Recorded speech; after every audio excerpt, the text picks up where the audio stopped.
राजन, कसं आहे ना, तुझा स्वभाव लहानपणापासून असाच आहे, पण जग तसं नसतं. खेळ असू देत किंवा आयुष्य, प्रत्येक डाव हा जिंकलाच पाहिजे. आणि मग ते जिंकण्यासाठी काही करावं लागलं तरी चालेल. आणि ही जर का माझी नात असेल तर तिला जिंकावंच लागेल. राणी आजी, थँक गॉड यू केम. माझा इथे खूप इन्सल्ट होतोय. माहितीये मला, पण आता मी आले ना, आत्ता काळजी नाही करायची. रडायचं नाही. काय सांगितलं? आपण रडायचं नाही. ज्यांनी आपल्याला खूप त्रास दिलाय ना, त्यांना रडवायचं. कामिनीचा डाव म्हणजे वर्मावर खाव.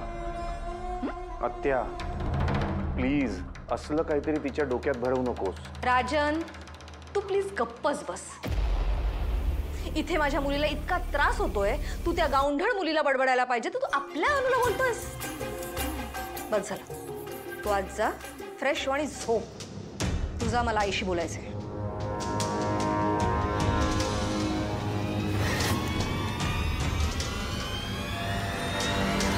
अनु बेबी, तू डॅडकडे अजिबात लक्ष देऊ नकोस. पण खरं सांगू, तू त्या गावंढळ मुलीसाठी स्वतःला त्रास करून घेतलेला मला अजिबात आवडलेला नाहीये. अगं तुझी अवस्था तर बघ, तुझा हात बघ. बेटा, तुला जो त्रास झाला ना, ह्याच्या 10 पटीने तू तिला त्रास द्यायचा. जो आपल्या वाटेला जातो ना, त्याची दुखरी नस ओळखून तिथे घाव घालायचं. राईट राणी आजी. आता बघच तू, मी तिची दुकडी नास पकडेन ते. That's like my daughter, my darling. खूप थकली असशील नास, एक काम कर, स्वतःच्या रूममध्ये जा, आराम कर आणि अति विचार अजिबात करू नकोस. Yes. Good night. Good night.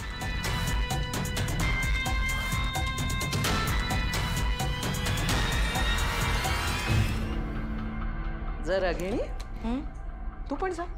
आई, समजाव तुझ्या नवऱ्याला.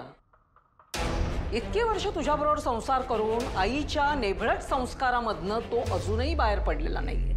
इतक्या वर्षांच्या संसारानंतर बायकोच्या होला हो करायचं, हे सुद्धा त्याला अजून जमलेलं नाहीये. हो ना. काय हो ना? हे तुझं फेल्युअर आहे. आई, तू पण ना.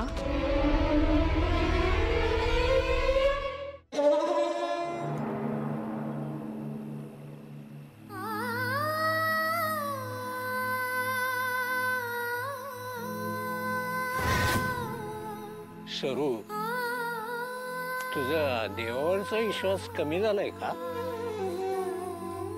काय असं काय बोलायलंय आबा? आपण कायमच तुळजाईच्या पायावर डोकं ठेवतात, अगदी मनापासून भक्ती केली तिची. तुळजाई आपल्याला कधी त्रास होऊन देईल का? अगं देईलच, काळजी असते आपल्या लेकरांची. आबा, तुम्ही काय बोलताय? मला समजेल असं बोला. तुला काय वाटतंय? हे तुझ्या अशा वागण्यानं तू कमळीचं भविष्य बदलू शकणार आहेस?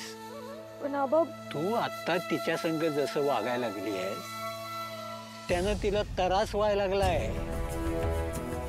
हे तुला समजत नाही काय? मला एक सांग, तिला माहिती तरी आहे का तू तिला मुंबईला जायला नको का म्हणतेस ती? तुम्हाला तर माहिती आहे ना मी तिला का नाही म्हणते ते. तुम्हीच सांगा ना, मी कसं पाठवू तिला मुंबईला? आणि मी तिला मुंबईला पाठवलं आणि तिथं तिचं काही. तुला कसली भीती वाटतेय ते मला समजते, पण तू घाबरतेस कशाला? देवीचा आशीर्वाद हाय आपल्या माग. आता बघ, तू कमळीला मॅच खेळायची नाहीस म्हणून कोंडून ठेवलंस, पण ती खेळलीस का नाही आणि जिंकली बी. बाय, ह्योच विचार आहे देवीचा. आपल्या कमळीच्या डोक्यावर देवीचा हात आहे, मग कशापायी चिंता करायची? हे बघ सरू, आता लई विचार करू नको. समजा त्या देवीवर सोडून दे. आबा आपण एक काम करूया, कमळीला देवीचा कौल लावायला लावूया. आपण कमळीला देवळात दिवा लावायला लावूया आणि उद्या सूर्योदय होईपर्यंत तिनं दिवा पेटतात ठेवला तर आपण समजायचं की कमळीवर देवीची कृपा आहे. आणि जर दिवा येजला तर तू म्हणशील ते करू की आम्ही दोघं बी. काय म्हणतीस? हे बघ सरू, कौल लावायची आपली जुनी पद्धत आहे, पहिल्यापासूनच चालत आली आहे ती. आणि तुझा पण विश्वास आहे की याच्यावर. बघ कौल लावून बघायला काय जातंय. तुझी काळजी पोरीच्या सपनाआड येत असेल तर कसं चालेल.